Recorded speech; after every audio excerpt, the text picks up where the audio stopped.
Praise God. ദൈവനാമത്തിന് നന്ദിയോട് സ്തോത്രം ചെയ്യുന്നു, സ്തുതിക്കുന്നു. കടന്നു വന്ന എല്ലാവർക്കും കർത്താവായ യേശു ക്രിസ്തുവിൻ്റെ വിലയേറിയ നാമത്തിൽ ആദ്യമായിട്ട് വന്ദനത്തെ അറിയിക്കുകയാണ്.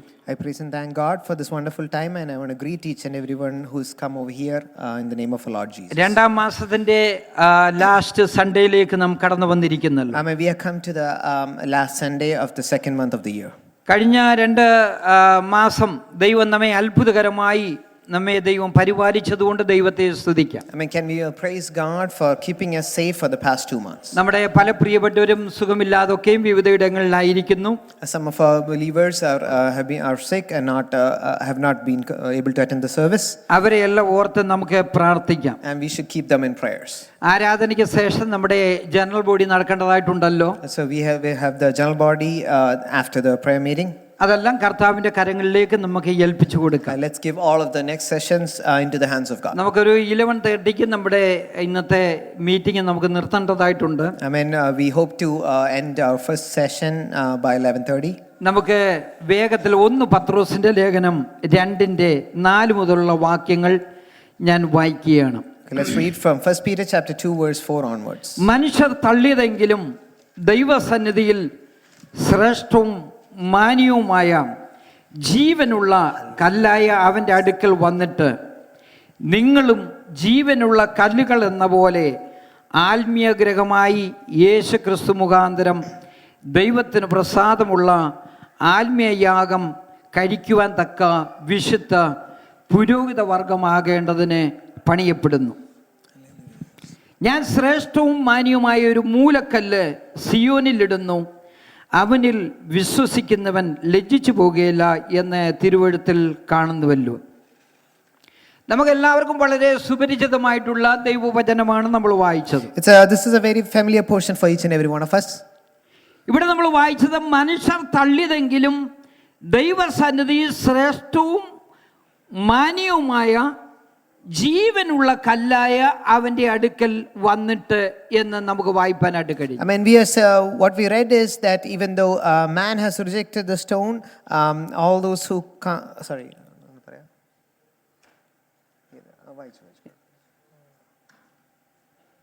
ഈ രാവിലെ സമയം നമ്മൾ മനസ്സിലാക്കേണ്ടത് യേശുക്രിസ്തു മൂലക്കല്ലാണെങ്കിൽ നാം എന്ത് ചെയ്യണം? I mean, this is what we should understand today is if Jesus Christ is the cornerstone, what should we do? ജീവനുള്ള കല്ലായ അവൻ്റെ അടുക്കൽ വന്നിട്ട് നിങ്ങളും ജീവനുള്ള കല്ലുകളായിട്ട് മാറണം. I mean, we should come to the living stone and we ourselves should turn to be living stones. നമ്മളെല്ലാം നാട്ടിൽ നിന്നും ഒക്കെ വന്നവരായതുകൊണ്ടും ഇവിടെ നമ്മൾ ജീവിക്കുന്നവരായതുകൊണ്ടും നമുക്കെല്ലാം അറിയാം, കാന്തത്തെക്കുറിച്ച് നമ്മൾ കേട്ടിട്ടുള്ളവരാണ്. നമുക്കറിയാം കാന്തം എന്താണ്. I mean, we all have heard about magnets. അപ്പോൾ ഈ കാന്തത്തോട് ചേർന്ന് ഒരു വലിയൊരു കീയുടെ ഒരു ബണ്ടിൽ നമ്മൾ അതിലോട്ട് പിടിപ്പിച്ചു കഴിഞ്ഞാൽ അത് പെട്ടെന്ന് കയറി ആ കാന്തത്തെ കയറി പിടിക്കും. So if you hold a chain of keys next to the magnet will soon attract all of the keys. ഇനി അങ്ങനെ ആ തൂങ്ങിക്കിടക്കുന്ന കീയില് ആ താക്കോലിൽ ഒരു കോയിൻസ് വെച്ച് കൊടുത്തു കഴിഞ്ഞാൽ കോയിൻസ് കയറി പിടിക്കും. And now if you bring up another metal object closer to that key, now the key will attract that metal object. ഇനി ആ കോയിൻസിന്റെ കൂടെ അതിൽ ചില മുട്ടുസൂചികൾ ഏൽപ്പിച്ചു കൊടുത്തു കഴിഞ്ഞാൽ അത് കയറി പിടിക്കും. And if you allow certain safety pins now to come closer to that metal object, now that also gets attracted. ഇനി കുറെ കഴിയുമ്പോൾ ഈ മുട്ടുസൂചിക്ക് ഒരു തോന്നൽ ഇങ്ങനെ വരും. I mean, after some time this safety pin will start to think of itself like this. ഞാൻ ഇങ്ങനെ തൂങ്ങിക്കിടക്കുന്നത് എൻ്റെ കഴിവ് കൊണ്ടാണ്. I mean, so the safety pin will have this thought, the reason I'm holding on is because of me. എന്നാൽ മാഗ്നറ്റിൽ നിന്ന് പിടിവിട്ട് കഴിഞ്ഞാൽ സകല കഥയും കഴിയും. But as soon as the connection is left from the magnet, then everything is gone. ഈ രാവിലെ സമയം നമുക്ക് ദൈവസന്നിധിയിൽ കടന്നു വരുവാൻ ഇടയായത് തന്നെ ദൈവത്തിന്റെ കൃപയൊന്നു മാത്രമാണ്. I mean, it is only by the grace of God that we have been able to come to the service today. ദൈവം നമ്മെ നിർത്തിയത് കൊണ്ടാണ് നാം നിൽക്കുന്നത്. And the reason we stand is because God has allowed us to stand. Praise God. Hallelujah. ദൈവം നമ്മെ നിർത്തിയത് കൊണ്ട് നാം നിൽക്കുന്നു. I mean, because God makes us stand, that's the reason we stand. ഇന്ന് രാവിലെ സമയം നമ്മെ ആരെങ്കിലും ബഹുമാനിക്കുന്നുണ്ടെങ്കിൽ നമ്മൾ മനസ്സിലാക്കണം, ഈ കല്ലുമായിട്ടുള്ള കണക്ഷൻ നമുക്കുള്ളത് കൊണ്ടാണ് നമ്മെ മാനിക്കുന്നത്. I mean, hallelujah. always remember one thing: if somebody honors you today, it is because of your connection with the Lord. ദൈവസഭയിൽ ഒരാൾക്ക് ഒരു റെസ്പെക്റ്റ് കിട്ടുന്നത് ആ വ്യക്തിയുടെ യൂണിവേഴ്സിറ്റി ബിരുദം കൊണ്ടല്ല. I mean, a person in the church of God does not receive respect and honor because of the degree that he has attained from a university. അല്ലെങ്കിൽ ആ വ്യക്തിക്ക് ഒത്തിരി ധനം ഉള്ളത് കൊണ്ടല്ല. I mean, neither because he has a lot of wealth. അല്ലെങ്കിൽ അദ്ദേഹം ഇടുന്ന ഉടുപ്പിന്റെ വിശേഷത കൊണ്ടല്ല. Neither because of the great the wonderful clothes he wear. അല്ലെങ്കിൽ അദ്ദേഹത്തിന്റെ കളർ കൊണ്ടല്ല. I mean, neither because of his complexion. ദൈവത്തോട് ചേർന്നിരിക്കുന്നത് കൊണ്ടാണ് മാന്യത എന്ന് പകൽക്കാലം നമ്മൾ I mean, മനസ്സിലാക്കണം. the reason we stand close to God, that's the reason we receive an honor. അതുകൊണ്ട് ജീവിതത്തിൽ എന്തു വില കൊടുത്തും നാം ദൈവത്തോട് ചേർന്നിരിക്കണം. So for this very reason, we should pay whatever price we have to pay and stay close to God. കഴിഞ്ഞ സൺഡേയിലും യേശുവിനോട് ചേർന്നിരിക്കുക എന്ന ദൈവത്തിന്റെ വചനത്തിൽ നിന്ന് ചില ദൂതുകൾ നമുക്ക് കേൾക്കുവാനായിട്ട് I mean, even in the past Sunday, we heard the word of God encouraging us to stay close to God, walk close to God. അതുകൊണ്ട് എന്തു വില കൊടുത്തും ദൈവത്തോട് നമ്മൾ ചേർന്നിരിക്കണം. So we should be willing to pay a great price and stay close to God. അത് ദൈവത്തോട് നമ്മൾ ചേർന്നിരിക്കുമ്പോൾ തന്നെ നമ്മുടെ വ്യക്തിപരമായി നമ്മുടെ കുടുംബങ്ങളിൽ ദൈവം ആഗ്രഹിക്കുന്നത് എപ്പോഴും നമ്മൾ ചേർന്നിരിക്കുക എന്നുള്ളൊരു കാര്യമാണ് ദൈവം നമ്മളിൽ നിന്ന് പ്രതീക്ഷിക്കുന്നത്. And what God expects of us is that we would stay close to God in our personal life, in our family life, in every area that God has placed us in. നമ്മിൽ ദൈവശക്തിയിൽ വ്യാപരിക്കുവാൻ ഒരൊറ്റ മാർഗമേ ഉള്ളൂ. I mean, there is only one way to experience the power of God in our lives. അത് ജീവനുള്ള കല്ലിനോട് നമ്മൾ ചേർന്നിരിക്കണം. I mean, the only way is where we stick close to the living stone. യേശു പറഞ്ഞു, എന്നെ പിരിഞ്ഞ് നിങ്ങൾക്ക് ഒന്നും ചെയ്യുവാനായിട്ട് കഴിയത്തില്ല. And Jesus said, without me you can do nothing. കൊമ്പിന് മുന്തിരിവള്ളിയിൽ വസിച്ചിട്ടല്ലാതെ സ്വയമായി കയ്യപ്പാൻ കഴിയാത്തതുപോലെ, I mean, unless the branches are connected to the stem, it cannot do anything by itself. എന്നിൽ വസിച്ചിട്ടല്ലാതെ നിങ്ങൾക്ക് കഴിയത്തില്ല. Similarly, unless you abide in God, you cannot do anything. അപ്പോൾ എപ്പോഴാ വസിക്കുന്നത്? So then when do you abide? ഈ മുന്തിരി വള്ളിയോട് ചേർന്ന് നമ്മൾ ഇരുന്നെങ്കിൽ മാത്രമേ കൊമ്പിന് ഫലം കഴിപ്പാനായിട്ട് കഴിയത്തുള്ളൂ. Only if the branches are connected to the stem or to the vine, then only can it bear fruit. ഈ മുന്തിരിവള്ളിയുടെ ഉപമാനം നമ്മൾ പഠിക്കുമ്പോൾ, I mean, when we study about the parable of the vine, കർത്താവായ യേശുക്രിസ്തു മുന്തിരിവള്ളിയാണ്. I mean, Jesus is the vine. നമ്മൾ ആരാണ്? നമ്മൾ കൊമ്പുകളാണ്. And who are we? We are the branches that's connected to the vine. നീ ആടിനെ കുറിച്ചുള്ള ഉപമ കർത്താവ് പറഞ്ഞപ്പോൾ, I mean, when we study about the parable of the sheep, കർത്താവായ യേശുക്രിസ്തു ഇടയനാണ്. I mean, the Lord Jesus is the shepherd. നമ്മൾ ആരാണ്? നമ്മൾ ആടുകളാണ്. And who are we? We are the sheep. ഇനി കെട്ടിടത്തോടുള്ള ബന്ധത്തിൽ നമ്മൾ കടന്നു വരുമ്പോൾ, I mean, when we see the analogy of a building, കർത്താവായ യേശുക്രിസ്തു മൂലക്കല്ലാണ്. the Lord Jesus is the cornerstone. നമ്മൾ ആരാണ്? നമ്മൾ കല്ലുകളാണ്. I mean, and who are we? We are the stones. Praise God. Hallelujah. അപ്പോൾ ഓരോന്നിനും ഈ ഉപമകളെല്ലാം നമ്മൾ പഠിക്കുമ്പോൾ ഓരോന്നിനും വ്യത്യസ്തമായ രീതിയിലുള്ള സ്പെസിഫിക്കേഷൻസ് നമുക്ക് കാണുവാനായിട്ട് And when കഴിയും. we study these different analogies, we can understand different specifications that is expected from those analogies. മുന്തിരിവള്ളിയോടുള്ള ബന്ധത്തിൽ നമ്മൾ ചിന്തിക്കുമ്പോൾ അവിടെ പറയുന്നത് അബൈഡ്സ്, അവനിൽ വസിക്കുക എന്നുള്ളതാണ്. I mean, and when we study the analogy of the vine and the branches, the main theme over there is that we have to abide in him. തിങ്കളാഴ്ച മാത്രം വസിക്കുകയല്ല, I mean, not that you just abide on Monday alone, ഞായറാഴ്ച മാത്രം വസിക്കുകയല്ല, not that you just abide on Sunday alone. പിരിയാൻ പറ്റാത്ത ബന്ധം. I mean, it should be a relation that cannot be moved away from. അതാണ് ദൈവം നമ്മളിൽ നിന്ന് And പ്രതീക്ഷിക്കുന്നത്. that is what God expects from each and every one of us.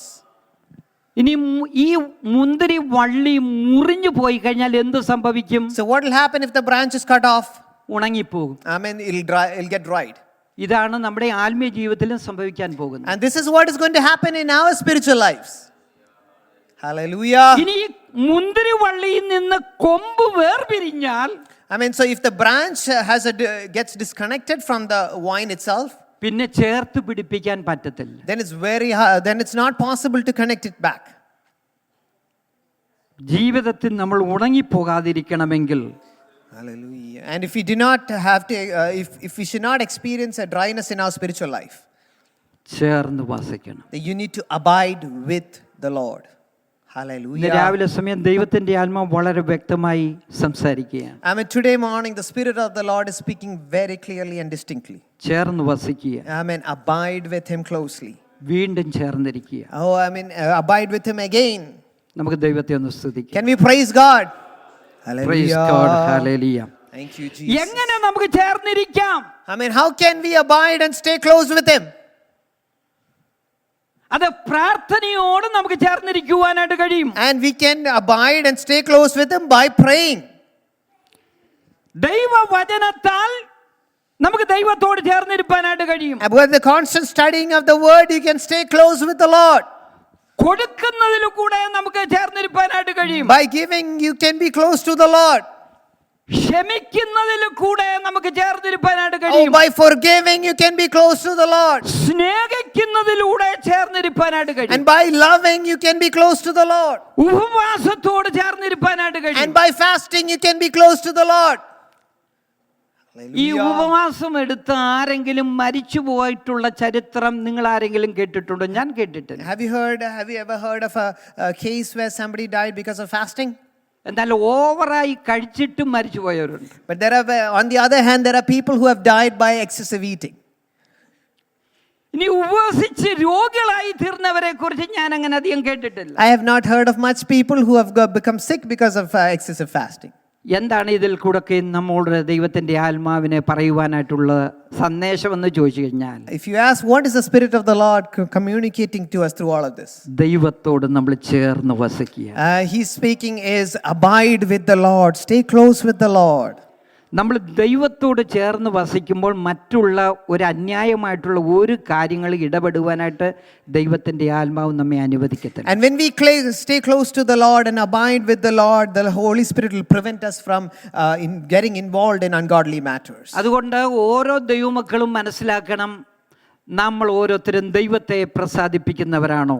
I mean, so each and every child of God should ask this question: am I one who pleases God? അപ്പൊ ദൈവത്തോട് നമ്മൾ ചേർന്ന് വസിക്കണം. I mean, so we should abide with the Lord. ദൈവിക ശക്തി നമ്മളിൽ വ്യാപരിക്കണമെങ്കിൽ ദൈവത്തോട് നമ്മൾ ചേർന്ന് വസിക്കണം. And if you want to see the power of God manifest in our lives, we should abide and dwell with the Lord. അപ്പോൾ ജീവനുള്ള കല്ലുകളായിട്ട് നമ്മൾ മാറണമെങ്കിൽ, So if we have to be living stones, അവന്റെ അടുക്കൽ നമ്മൾ വന്നിട്ട് അവനോട് നമ്മൾ ചേർന്നിരിക്കണം. and we should come to the Lord Jesus and we should stay close with Him. നിങ്ങളും ജീവനുള്ള കല്ലുകൾ എന്ന പോലെ ഒരു ആത്മീയ ഗ്രഹമായി തീരുക. I mean, this is what He's saying is you also as living stones be a spiritual house. ആത്മീയ ഗ്രഹമായി തീരുക എന്ന് പറയുമ്പോൾ യേശുവിനെ പോലെ നമ്മളായി തീരുക. And when it says that you have to be a spiritual house, it means that you have to be like Jesus. യേശുവിന്റെ ജീവന്റെ പ്രത്യേകത എന്ന് പറഞ്ഞാൽ അത് മറ്റുള്ളവരിലേക്ക് വ്യാപരിക്കുന്നതായിരുന്നു. And the speciality of the life of Jesus is that it is a life that pours out and touches other people and manifests in others' life. യേശുവിനെ പോലെ നമ്മളാകുക. So we should be like Jesus. യേശുവിന്റെ സ്വഭാവം നമ്മളിലുണ്ടോ? I mean, do we have the character of Jesus in our lives? ക്രിസ്തുവിന്റെ മനസ്സുള്ളവരാണോ നമ്മൾ? I mean, do we have the mind of Jesus?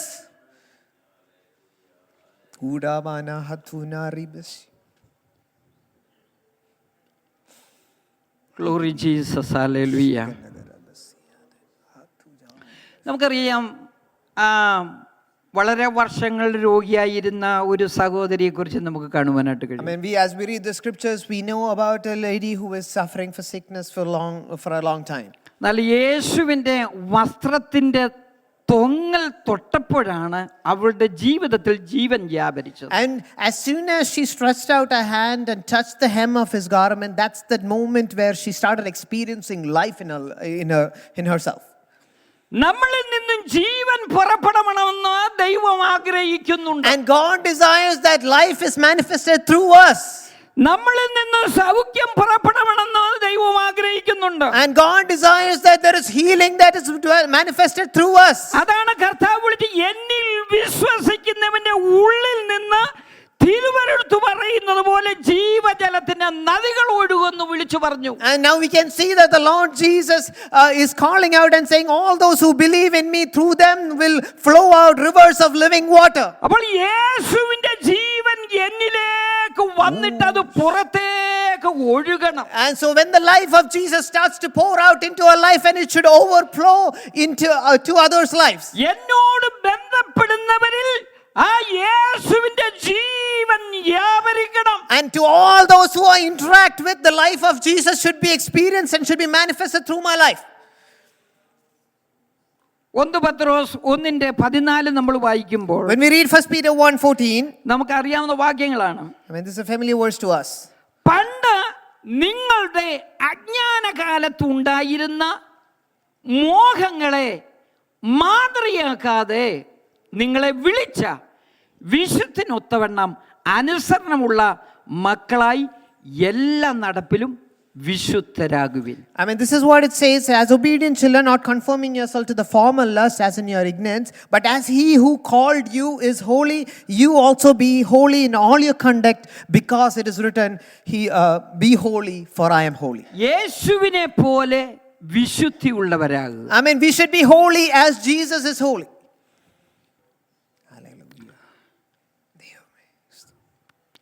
ഇനി പത്രോസിന്റെ ലേഖനം 2-ാം അധ്യായം അതിന്റെ 1-ാമത്തെ വാക്യം നമ്മൾ വായിക്കുമ്പോൾ, When we read 1 Peter chapter 2 verse 1, ആകയാൽ സകല ദുഷ്ടതയും എല്ലാ ചതിവും വ്യാജഭാവവും അസൂയയും എല്ലാ നുണയും നീക്കിക്കളഞ്ഞ് ഇപ്പോൾ ജനിച്ച ശിശുക്കളെ പോലെ രക്ഷയ്ക്കായി വളരുവാൻ വചനമെന്ന മായമില്ലാത്ത പാൽ കുടിക്കുവാൻ വാഞ്ചിക്കുവിൻ. and it says like this, therefore laying aside all malice, all deceit, hypocrisy, envy and all evil speaking, as newborn babes desire the pure milk of the word, that you may grow thereby, if indeed you have tasted that Lord is gracious. ഇത് പത്രോസ് അപ്പോസ്തലൻ ആരോടാ പറയുന്നത്? And now Peter is addressing this letter to whom?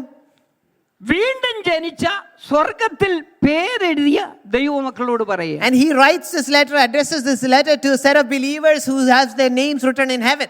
സകല ദുഷ്ടതയും, I mean, it says that all malice, എല്ലാ ചതിവും, all deceit, വ്യാജഭാവവും, all hypocrisy, അസൂയയും, envy, എല്ലാ നുണയും നീക്കിക്കളയുക. all evil speaking, all lies should be moved away from your life.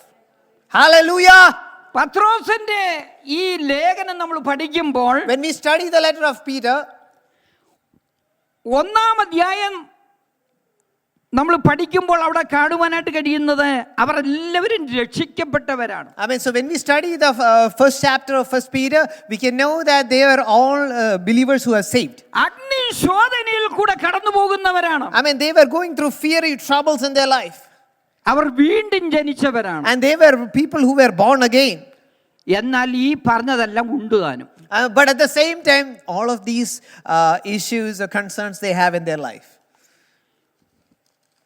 ദൈവവചനം നമ്മെ ഓർപ്പിക്കുന്നത് ഇതെല്ലാം നീക്കിക്കളഞ്ഞിട്ട് വചനമെന്ന ഇപ്പോൾ ജനിച്ച ശിശുക്കളെ പോലെ വചനമെന്ന മായമില്ലാത്ത പാൽ കുടിപ്പാൻ നമ്മൾ വാഞ്ചിക്കണം. I mean, this is what the word of the Lord says, is we have to remove all of these characters, habits from our life, and we should have a desire for the pure milk of the word.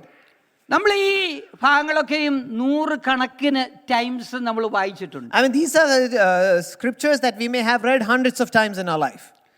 ഈ വേദപുസ്തക പഠനം എന്ന് പറയുന്നത് അത് knowledge വർദ്ധിക്കുകയല്ല, knowledge നമുക്ക് വേണം. I mean, the studying of the word is not just for building up our knowledge, even though knowledge is needed.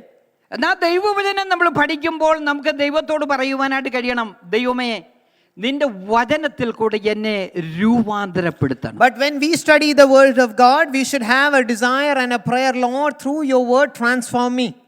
നമുക്ക് ഇന്ന് രാവിലെ സമയം ദൈവത്തോട് പറയുവാനായിട്ട് കഴിയുമോ, ദൈവമേ എൻ്റെ ജീവിതത്തെ തിരുത്താനുള്ള ഒരു വചനം എനിക്ക് ഇന്ന് തരണം. I mean, how many of us can say from our hearts, Lord, give me a word that should cause me to change and shows me where I have to change. Hallelujah. വ്യസനത്തിനുള്ള മാർഗം എന്നിൽ ഉണ്ടോ എന്ന് നോക്കി ശാശ്വതമായ മാർഗത്തിൽ എന്നെ നടത്തണമെന്ന് സങ്കീർത്തനക്കാരൻ വിളിച്ചു And പറയുകയാണ്. we can see the psalmist say in Psalms 139, and if there is any wicked way in me, lead me into the way of everlasting. നമുക്കൊന്ന് പറയാനായിട്ട് കഴിയുമോ? ദൈവമേ, എൻ്റെ ജീവിതത്തെ തിരുത്തുവാനുള്ള ഒരു വചനം നീ എനിക്ക് നൽകിത്തരാം. I mean, can we are we able to say from our heart, Lord, give me a word that will turn me, that will correct me? നമുക്ക് പറയാം, ദൈവമേ നീ എന്നെ ഒന്ന് തിരുത്തണമേ. Oh, can we say, Lord, correct me? Hallelujah. You're so good. നമ്മുടെ ഓരോരുത്തരുടെയും ജീവിതത്തിൽ നമ്മൾ ചെയ്യുന്ന ചെറിയതോ വലിയതുമായ കാര്യങ്ങളൊക്കെയും അത് ദൈവത്തിന് പ്രസാദമുണ്ടോ, ദൈവത്തിന് ഇഷ്ടമാണോ എന്ന് നമ്മളൊന്ന് സ്വയം ചോദന ചെയ്യേണ്ടത് ആവശ്യമാണ്. I mean, we should always examine ourselves to see whether it's small or big things that we get involved in. We should ask, Lord, is this pleasing to you?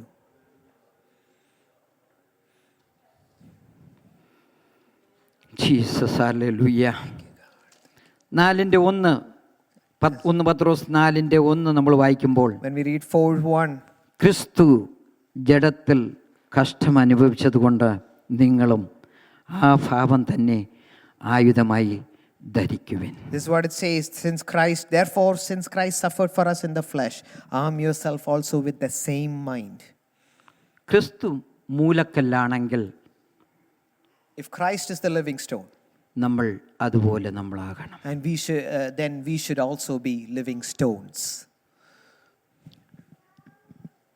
ദൈവമക്കൾ മനസ്സിലാക്കേണ്ടത്, കർത്താവായ യേശു ക്രിസ്തു മനുഷ്യനായി ഈ ഭൂമിയിലേക്ക് വന്നത് നമ്മളെ ഓരോരുത്തരെയും മക്കളാക്കുവാനാണ്. I mean, what children of God we should understand is that the reason the Lord Jesus came into this world is to make us children of God. അതുകൊണ്ടാണ് ദൈവവചനത്തിൽ നമുക്ക് ഇങ്ങനെ കാണുവാനായിട്ട് കഴിയുന്നു.